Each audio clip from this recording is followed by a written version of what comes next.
अगर आप साहित्य प्रेमी हैं तो यह खबर आपको खुश कर देगी। अगर आप साहित्य प्रेमी नहीं भी हैं तो भी कॉम्पिटिटिव एग्जाम के लिए ये जानना आपके लिए ज़रूरी है। नमस्कार, मैं हूँ कैलाश और स्वागत करता हूँ कैलाश की कक्षा में।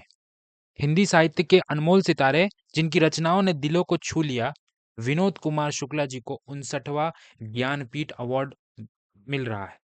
ये विनोद कुमार शुक्ला जी हैं और पिछले 2-3 दिनों से आप देखेंगे कि मीडिया के खबरों में यही अभी टॉप पे न्यूज़ बना हुआ है कि छत्तीसगढ़ के जो साहित्यकार हैं विनोद कुमार शुक्ला जी को मिलने वाला है ज्ञानपीठ अवार्ड। उसी के बारे में हम इस वीडियो में बात करेंगे।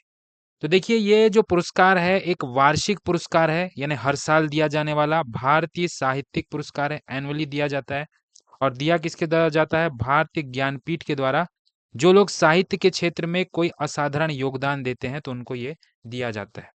इम्पोर्टेंट चीज कि ये भारत का सबसे पुराना और भारतीय साहित्य के लिए दिया जाने वाला सबसे बड़ा यानी सर्वोच्च पुरस्कार है। जैसे हाईएस्ट सिविलियन अवार्ड की बात करें तो वो आता है भारत रत्न, लेकिन अगर हम साहित्य की बात करें, साहित्य में दिया जाने वाला सबसे बड़ा जो अवार्ड है वो है ज्ञानपीठ पुरस्कार। किन्हें मिलता है, क्या उसकी एलिजिबिलिटी क्राइटेरिया है, पात्रता क्या है, उस पर नजर डालें तो भारत को जो कोई भी नागरिक है उसको मिलेगा।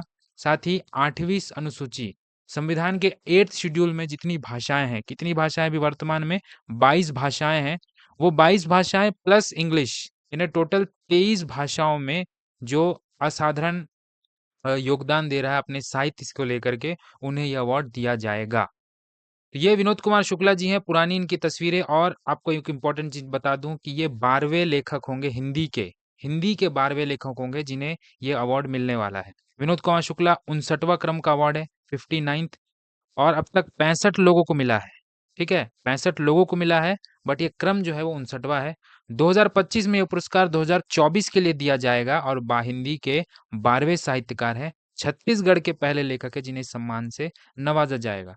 यानी हिंदी के 12वें हैं, छत्तीसगढ़ के पहले हैं, और 2025 का यह 24 में दिया जाएगा। 65 व्यक्ति को दिया जा चुका है और इनको मिला करके, और 59वां क्रम का है। ज्ञानपीठ पुरस्कार भारत का सबसे पुराना और सर्वोच्च साहित्यिक पुरस्कार है। यह किसी लेखक को उनके साहित्य के प्रति उत्कृष्ट योगदान के लिए हर साल दिया जाता है। 1961 में स्थापित हुआ था और पहली बार 1965 में यह प्रदान किया गया, यानी 61 में स्थापित किया गया लेकिन दिया गया 65 में। किन्हें दिया गया वो हम आगे देखेंगे।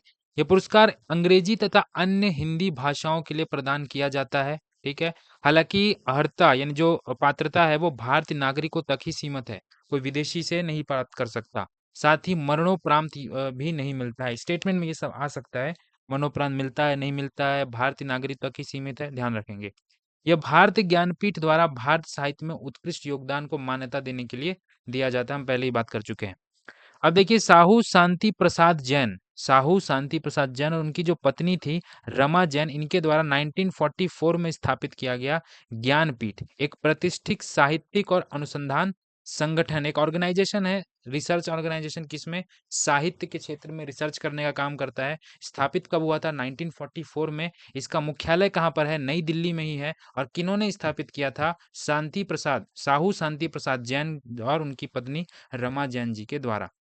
यह साहित्य एवं संस्कृति के लिए फेमस है, प्रसिद्ध है, और कई दशकों से पुरस्कार, प्रकाशन, फेलोशिप और अनुसंधान जैसे जो साहित्यिक प्रयास को सक्रिय रूप से बढ़ावा देने का काम कर रहा है। पुरस्कार विजेताओं को क्या मिलता है? देखिए, तो उनको उपलब्धियों को सम्मान देते हुए 11 लाख रुपए कैश दिया जाता है। यह स्टार्टिंग में 1 लाख था, फिर 5 लाख हुआ और अब 11 लाख रुपए दिया जा रहा है। इसमें वाग देवी की एक मूर्ति दी जाती है और प्रशस्ति पत्र दिया जाता है। यानी वर्तमान में कितने धनराशि दी जा रही है? तो वो 11 लाख रुपए इनको दिया जा रहा है। कुछ और चीजों पे नजर डालें तो वही पहला ज्ञानपीठ पुरस्कार मिला मलयालम लेखक जी शंकर को 1965 में, और जो उनकी जो रचना थी, जो कृति थी, वो थी ओड कुशल को। ये याद रखना, ओड कुशल के लिए मिला था। हिंदी के लिए मिला 68 में मिला चिदम्बरा, जो उनकी रचना है, सुमित्रा नंदन पंत जी को मिला। इंपॉर्टेंट है, यानी 65 में स्टार्ट हुआ और काफी 2-3 साल के बाद ही मिला है। पहली महिला कौन रही है? आशा पूर्णा देवी। प्रथम प्रति श्रुति के लिए मिला। इंग्लिश में पहली बार दिया गया है साल 2018 में, काफी साल के बाद दिया गया अमिताभ घोष जी को। अभी जो रिसेंट मिला है विनोद कुमार शुक्ला जी को, उनके कुछ प्रसिद्ध उपन्यास पे नजर डालें तो नौकर की कमीज, खिलेगा तो देखेंगे और दीवार में एक खिड़की रहती है, ये उनकी प्रमुख जो है वो रचनाएं हैं, उपन्यास हैं। राशि शुरुआत जो मैंने शुरू में ही बताया कि पहले 1 लाख मिलता था स्टार्टिंग में, 2005 में 7 लाख रुपए हुआ और अभी जो है वो 11 लाख रुपए दिया जा रहा है। और जो संगठन ये देती है अवार्ड, उसके अध्यक्ष कौन है? जस्टिस विजेंद्र जैन जी। ये वो लिस्ट है, विकिपीडिया में ये अवेलेबल है। जी शंकर कुरुप 1965 मलयालम लेखक। उसके बाद 66 में जब दूसरी बार दिया गया तो टी बंदोपाध्याय बंगाली में।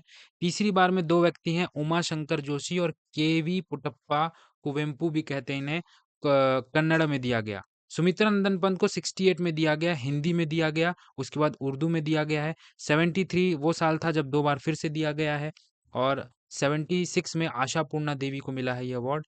हिंदी बंगाली के पहली महिला है ये, पहली बार महिला को 10 साल के बाद दिया जा रहा है।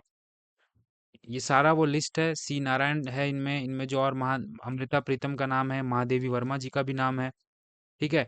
उसके बाद 2006 में दिया गया 2 लोगों को, 2009 में दिया गया 2 लोगों को, एक 1999 भी था, नीलम वर्मा और गुरदयाल सिंह को। रिसेंट अगर आप देखेंगे 2023 में गुलजार जी को मिला है। 24 में विनोद कुमार शुक्ला जी, ये अवार्ड जब घोषणा हुआ है तब का है। तब के लिए दिया गया, 25 में घोषणा हुआ है लेकिन दिया गया है 24 के लिए। सेम ये 2023 का पता चल गया, राम भद्राचार्य जी संस्कृत में और गुलजार को उर्दू में। वही 22 में दामोदर मौजी को मिला कोंकणी में, फिर है नीलम मणि फूकन जी को असम असम के हैं। ये 2018 में इंग्लिश में पहली बार मिला है इनको। अब बात करते हैं कि कितने भाषाओं में दिया जा चुका है। तो सबसे ज्यादा बार मैं पहले ही बताया कि हिंदी में मिला है सबसे ज्यादा बार, 12 बार। हिंदी के बाद वो दूसरी भाषा कौन सी जिसमें सबसे ज्यादा बार ज्ञानपीठ अवार्ड मिला है? तो वो कन्नड़ा है, 8 बार। ये 2 इंपॉर्टेंट याद रखेंगे। उसके बाद जो सबसे कम मिला है वो इंग्लिश और कश्मीरी में मिला है। इंग्लिश में 2018 अमिताभ घोष को, और कश्मीरी में जो मिला है वो मिला है 2004 के लिए रहमान राही जी को मिला है। इंपॉर्टेंट है, रहमान राही जी कश्मीरी को, क्योंकि सिर्फ एक एक बार दिया गया है। अब तक कौन सी भाषाएं जिन्हें नहीं दिया गया है? तो उनमें बोडो है, डोगरी है, मैथिली है, मणिपुरी है, नेपाली, संथाली, और ये नीचे नहीं दिख रहा है ये है सिंधी है। सिंधी के लिए नहीं मिला है। यानी 1 2 3 4 5 6 7 ऐसी भाषाएं हैं जिस पे अब तक नहीं मिला है, इसको आप याद रखेंगे। इसमें सबसे कम में मिला हुआ है, इंग्लिश में मिला हुआ है एक एक बार, और किनको मिला है वो भी मैं बता दिया, कश्मीरी में किनको मिला वो मैं बता दिया। हिंदी में 12 लेखक हो चुके हैं, सुमित्रा नंदन पहले हैं और अभी जो है विनोद कुमार शुक्ला जी हैं। कन्नड़ जो है दूसरी भाषा जो सबसे ज़्यादा 8वीं बार दिया है, और बाकी सारी चीज़ें मैं इसमें बता चुका हूँ। इससे और इस वीडियो में इतना ही है। वीडियो अच्छा लगा हो तो लाइक कर दो, अपने दोस्तों तक शेयर कर दो, और चैनल पर नए हो तो please subscribe me. Thank you.